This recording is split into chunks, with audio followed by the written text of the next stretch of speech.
नमस्कार, स्वागत है आपका फास्ट न्यूज इंडिया के इस बुलेटिन में खबरों के साथ मैं स्वाति। और आइए रुक करते हैं आज की तमाम बड़ी खबरों की ओर।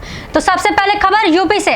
यूपी के वाराणसी जिला के लोहता थाना अंतर्गत कोरौत गांव के ऑटो चालकों ने सुनाई अपनी आप बीती। ऑटो चालकों का कहना है कि इस लॉकडाउन में कैसे करें अपने परिवारों का पालन पोषण।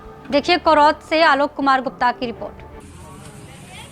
अच्छा ये बताइए, आप लॉकडाउन में आप लोग का पालन पोषण कैसे हो रहा है ये ऑटो से? ऑटो से बहुत दिक्कत है, इतनी दिक्कत है कि पूछिए मत कि कितनी दिक्कत है।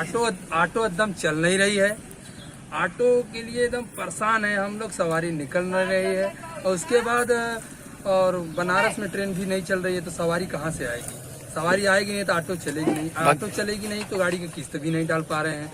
और रोज किस्त वाला फोन कर रहा है, प्रेशर कर रहा है, परेशान कर रहा है कि किस्त डालिए नहीं गाड़ी खींच देंगे। कब कब ऑटो चलती है आप लोग की? ऑटो अरे कोई सवारी आ जाती है तो चले जाते हैं। एक मतलब एक बार में कितनी सवारी बैठा लेते हैं आप लोग? अरे 2 सवारी 3 सवारी का आदेश दिए हैं, 1-2 सवारी में हम क्या कमाएंगे?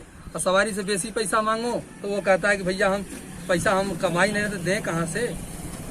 बस वही खाने के तक नहीं कमा रहे हैं, जो कि खाने के लिए कमा ले उतना नहीं कमा पा रहे हैं। किस्त वगैरह कितना आता है महीने का? हमारा 7,500 आता है। अच्छा, तो 7,500 किस्त आता है। तो इस समय कैसे, मतलब किस्त वाले भी फोन कर रहे होंगे? 7,500 कहाँ से डालेंगे? किस्त वाले भी फोन कर रहे होंगे? हरदम कर रहे हैं, परेशान कर रहे हैं। समझ लीजिए दिमागी टेंशन दम बना है हरदम।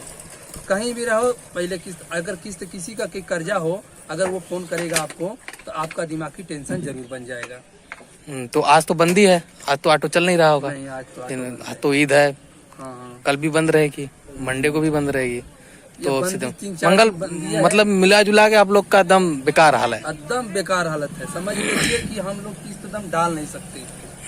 अब ऐसा कोई प्रावधान नहीं है कि सरकार हम लोगों को। तो बनारस के डीएम से आप क्या चाहते हैं? अरे बनारस के डीएम तो रोज एक से एक नियम निकाल रहे हैं जी। उनका रोज का नियम है, एक नियम ये निकालो तो ये सबसे ज्यादा तो हमको लगता है कि बनारस में सबसे ज्यादा कमाई ऑटो वाले से ही है। ऑटो वालों को मारो, ऑटो वालों का चालान काटो, ऑटो वालों के ये करो, ऑटो वालों के ये करो। मतलब जो भी है सब ऑटो वाले ही गड़बड़ हैं, बदनाम। मान लीजिए 2-4 ठे गड़बड़ हैं ऑटो वाले, लेकिन इसमें सारे ऑटो वाले बदनाम, सब नहीं गड़बड़ है। तो कहते हैं ना कि ऑटो वाले ऐसे हैं वैसे हैं, लेकिन सब नहीं है। उसमें 2 ठे, देखिए कोई विभाग में हो 2-4 ठे सब विभाग में गड़बड़ होते हैं। चलिए, ये ऑटो वाले हैं, इससे बात कर लीजिए। आप लोग का भी वही हाल है जो इनका है? वही हाल है, जैसे भाई साहब हमारे बताए, हमारे मित्र हैं, ये भी परेशान है, हम लोग भी वैसे ही परेशान है। गाड़ी चलती नहीं है, किस्त आता है कि भैया गाड़ी चल रही है किस्त डालिए। अरे किस्त कहाँ से डाले? सुबह जाते हैं 100-150 रुपया का कमाने में कुल कर्म हो जाता है, इनको हम किस्त 7,500 रुपया कहाँ से दे? बहुत परेशानी है आप लोग को। हम लोग कभी बंदी में चले जाते हैं तो पुलिस बोलते हैं कि बंदी में कहाँ गए, उनको बताएंगे कि आए हैं ट्रेन की सवारी छोड़ने या ट्रेन की सवारी लेने, तो वो बोलते हैं कि बंद है तो कहाँ से आ गए, आपका चालान होगा। फोटो खींच लेते हैं, 1,000 रुपया 2,000 का चालान मार देते हैं। उत्तर प्रदेश के जिला बदायूं के बिसौली थाना अंतर्गत जलालपुर के पास ग्राम संग्रामपुर में देखिए किस तरह लॉकडाउन में मुस्लिम परिजनों ने ईद मनाई। लॉकडाउन से पूर्व ईद के त्योहार पर आपस में गले मिलते थे और एक दूसरे के घर जाकर बधाइयां देते थे एवं घर जाकर गले भी मिलते थे और सभी लोग मस्जिद में इकट्ठे होकर नमाज अदा करते थे। लेकिन इस बार कोरोना महामारी के बहुत तेजी से फैलने के कारण लॉकडाउन लगाया गया है और जिसके चलते इस बार ईद पर ना तो गले मिले, ना ही एक दूसरे के घर जा सके एवं नमाज भी अपने घरों में ही पढ़ी गई। देखिए जलालपुर से नीलांश राठौर की रिपोर्ट। जैसे कि इस समय चल रही कोरोना की महामारी, जिससे कि पूरा विश्व परेशान है, पूरा विश्व इस महामारी से लड़ रहा है, पूरा विश्व से जूझ रहा है। बदायूं में इस समय कोरोना के मरीज कुछ दिनों पहले निकले थे, कोरोना पॉजिटिव निकले थे। वहीं हम इस समय मौजूद हैं जिला बदायूं की तहसील बिसौली के ग्राम संग्रामपुर में, जहां की इस समय ईद जो कि मुस्लिम त्यौहार है, जो कि मनाया जाता है, हर बार मनाया जाता था। पिछली बार इन्होंने कोरोना जिस समय नहीं था, लॉकडाउन भी जिस समय नहीं लगा हुआ था, तब जो ईद बनाई थी उसमें हर्ष और उल्लास के साथ बनाई गई थी। इस समय लॉकडाउन के चलते ईद किस तरह इन्होंने यहाँ पर बनाई थी, लॉकडाउन का पालन किया था, और भी कई सारे जो इन्होंने लॉकडाउन के पालन किए, मास्क इत्यादि इन्होंने जो यहाँ पर लगाए थे, मस्जिद के सामने इस समय मैं यहाँ पर खड़ा हुआ हूँ। नमाज वगैरह पढ़ी या नहीं पढ़ी, किस तरह पढ़ी गई, लॉकडाउन का पालन किस तरह इन्होंने किया, मैं यहाँ पर लोगों से जानना चाहूँगा। इनसे मैं जानना चाहूँगा ईद जो आपने मनाई, लोगों से गले मिले या लॉकडाउन का पालन किस तरह किया, कैसे आपने ईद मनाई? जैसे कि पिछले 20-25 साल से मैं ईद मना रहा हूँ। हम लोग यहाँ पर एक साथ ईद मना रहे हैं। हम लोग देख पा रहे हैं कि पिछले जो 2 महीने पहले ईद गई थी उसमें और इसमें मुझे लगता नहीं कि ज़्यादा वो है। एक रूपता की तरह से हम लोग इससे पहले हम लोग ईद मनाते थे, बट पिछले गवर्नमेंट के निर्देश का हम लोग पालन कर रहे हैं और कंटिन्यू इसको फॉलो कर रहे हैं। हम लोगों ने हैंड सैनिटाइज़र, मास्क के साथ अपने घरों में ही नमाज अदा की है। घर के अंदर भी सोशल डिस्टेंसिंग के साथ जिस तरीके से गवर्नमेंट निर्देश दे रही है उस तरीके से हम फॉलो कर रहे हैं। ईद जो पिछले 20-25 साल से हम लोग मना रहे थे, खुद एक दूसरे के घर जाते थे, एक दूसरे से गले लगते थे, एक दूसरे से हम लोग मिलते जुलते थे, खाते पीते थे, दोनों सभी तरीके की मतलब वो होता था। एक एज ए फैमिली हम लोग त्यौहार को, फेस्टिवल को वो करते थे, एंजॉय करते थे। बट पिछले 2 से 3 महीने से जिस तरीके से गवर्नमेंट ने हम लोगों को बताया है और हम लोगों से कहा है कि आप हमारे रूल्स फॉलो करिए, उसी तरीके से हम ठीक ईद अभी मना रहे हैं।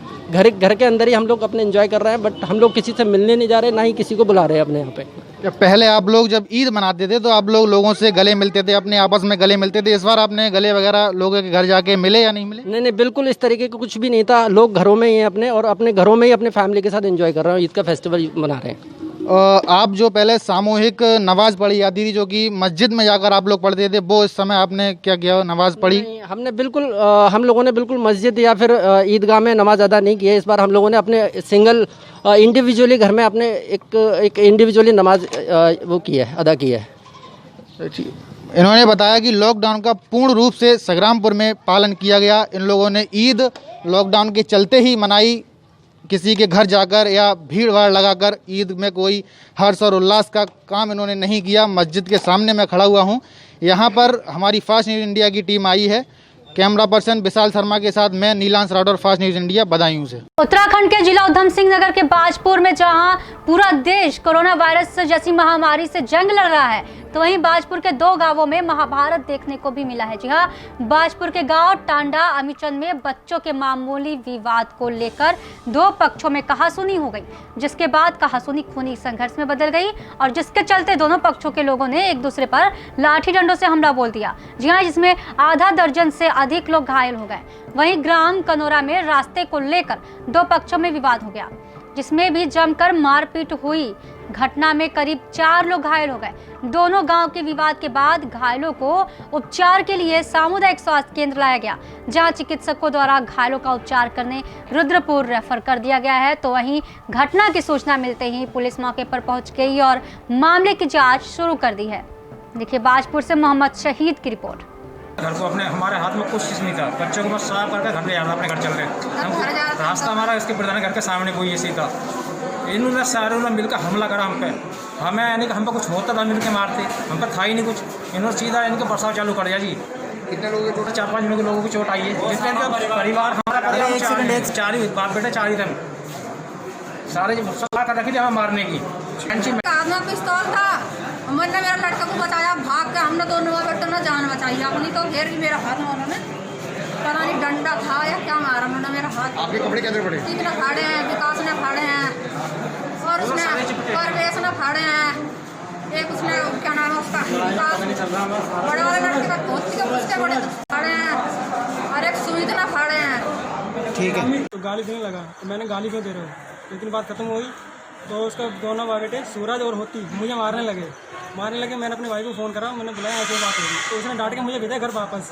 मैं घर वापस आ गया तो महेश ने प्रधान ने मुझे रोका रास्ते में और मुझे पकड़ के ले गया घर पर। 2-4 लड़के इकट्ठे उनसे पहले करके अपने घर पे ही महेश प्रधान ने तो मुझे पिटाया वहाँ पे। पहले उसने खूब तलवार इकट्ठी रखी, डंडे पहले से इकट्ठे रखे थे उन्होंने। उनकी पहले साजिश थी महेश प्रधान की, तो महेश प्रधान साजिश थी तो उसने अपने लड़के इकट्ठे कर लिए। पहले कहीं से बुला लिया, तो फिर कहीं वहाँ से बुला लिया। तो बाद में मैंने अपने मेरे चाचा हैं उनको ये मुझे बचाना थे और उनको भी साथ पीटा लोगों ने, लड़कों ने। नौरा में और दूसरा टाटा अमीनचंद बन्ना खेड़ा में 2 मारपीट की घटनाएं हुई हैं। तो इन दोनों ही उसमें सबसे पहले जो भी चोटिल थे उनको मेडिकल के लिए भेजा गया है और जो भी लोग हैं उनके विरुद्ध मुकदमा पंजीकृत किया जा रहा है। 1-2 लोग हुए हैं और बन्ना खेड़ा वाले में 3-4 लोग हुए। नौरा वाला है उसमें कुछ रास्ते को लेकर इनका विवाद हुआ था और जो बन्ना खेड़ा वाला है उसमें भी कुछ बाइक पे जाते हुए व्यक्ति, उनके बीच में कुछ कहासुनी हो गई, उसको लेके जो लड़ाई थी वो मारपीट में तब्दील हुई। यूपी के बरेली जिला के थाना बारादरी क्षेत्र के खुशबू एन्क्लेव कॉलोनी की रहने वाली शीतल पत्नी विकास, जो कि प्राइवेट स्कूल में टीचर है, 4 साल पहले शीतल ने विकास से लव मैरिज शादी की थी। शीतल की 2 बेटी हैं। पति पत्नी में आए दिन झगड़ा होते था, तो शुक्रवार की रात कमरे में बनी कुंडे से दुपट्टे के सहारे फांसी लगा ली और मौत हो गई। जहां मृतका की पहले भी एक शादी हो चुकी थी, जिससे डिवोर्स हो चुका था। मायके वालों को शुक्रवार की रात 9 बजे विकास ने सूचना दी। शीतल के परिवार वाले ससुराल पहुंचे तो देखा कि कुंडे पर लड़की थी। 112 नंबर पर कॉल कर पुलिस बुलाया।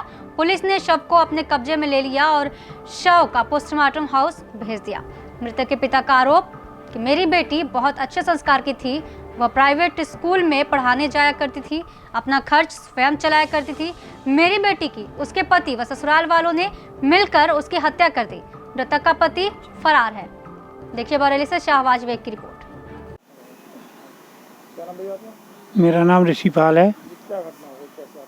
ये घटना जो है कल शाम घटी है। मुझे जो है इनका फ़ोन आया था शाम को 9 साढ़े 9 बजे के करीब, विकास का, इसके शीतल के घर वालों का, कि शीतल जो है अंदर बंद है और दरवाज़ा नहीं खोल रही है। तो फिर हम लोग यहाँ से गए। उन्होंने, जो इनके पति हैं विकास, उन्होंने मेरे लिए फ़ोन किया और एक मेरे जो है दूसरे दामाद हैं उनको फ़ोन किया। भागकर वो पहुँचे और ये जो गए तो ये घर में नहीं घुसा हैं। हम लोग जो है खुल के अंदर घुस गए। जब देखा तो शीतल जो है फांसी पे पंखे से झूल रही थी। ये काफ़ी देर हो जाए हमने देखा और दरवाज़ा सब खुले हुए थे। कोई भी मरता है तो दरवाज़ा बंद कर लेता है अगर मरना ही है तो। लेकिन कमरे में छत पंखे से, हाँ, सीलिंग फैन से। आपको क्या लग रहा है? वो कभी मर नहीं सकती, वो इतनी दिलेर लड़की थी, कभी भी जो है सुसाइड करने का तो मन में ही। या ये तो अभी जो है पता लगेगा। ये लोग तो पहले से ही जो है उसको नहीं चाहते थे। ये माँ बाप से जो है इनकी नहीं पड़ती थी, ये अलग लेके रहते थे। तो आपको क्या लग रहा है? ये तो सरासर हत्या है। ये तो मार के पंखे से लटकाया है। मेरे मार के लटकाई है मेरी। नहीं तो कभी वो इतनी जो है मुसीबतें आई, कुछ भी परेशानी में, कभी वो मौत नहीं करती। बहुत हिम्मत वाली है। कभी भी जो ऐसा करती तो वो कभी भी कर सकती थी। लड़के के पिताजी SDM के ड्राइवर हैं। सब जान पूछ के किया जो कुछ भी है सब। इसकी हाँ लव मैरिज की थी, फिर मैंने जो है शादी कर दिया था। हमारे के साथ शादी करती, पहले ऐसे कर रही थी। उत्तराखंड के जिला उधम सिंह नगर के बाजपुर में अयोध्या में बनने वाले राम मंदिर को लेकर देवभूमि उत्तराखंड के प्रसिद्ध मंदिरों से मिट्टी भेजने का कार्यक्रम जारी है। जी हां, जिसके चलते बाजपुर से सनातन रक्षा दल की महिला मोर्चा की महिलाओं ने बाजपुर और गदरपुर के मंदिरों से मिट्टी और मंदिर निर्माण के लिए सहयोग राशि भेजी है। ये बड़ी खबर लंबे समय के विवाद के बाद अयोध्या में राम के मंदिर के निर्माण की नींव 5 अगस्त को देश के प्रधानमंत्री नरेंद्र मोदी रखने आ रहे हैं और जिसके चलते प्रसिद्ध धार्मिक स्थलों से भूमि पूजन के लिए मिट्टी भेजने का कार्यक्रम लगातार जारी है। और इसी के चलते बाजपुर से सनातन रक्षा दल की महिला मोर्चा की महिलाओं ने बाजपुर और गदरपुर के विभिन्न मंदिरों से मिट्टी और मंदिर निर्माण के लिए सहयोग राशि बाजपुर से भेजी है। सनातन रक्षा दल महिला मोर्चा की राष्ट्रीय महासचिव साधना द्विवेदी ने बताया कि भगवान राम सभी के आराध्य हैं। उन्होंने बताया कि राम मंदिर को लेकर देशवासियों का कई वर्षों से सपना जल्द ही पूरा होने वाला है। देखिए बाजपुर से मोहम्मद शहीद की रिपोर्ट।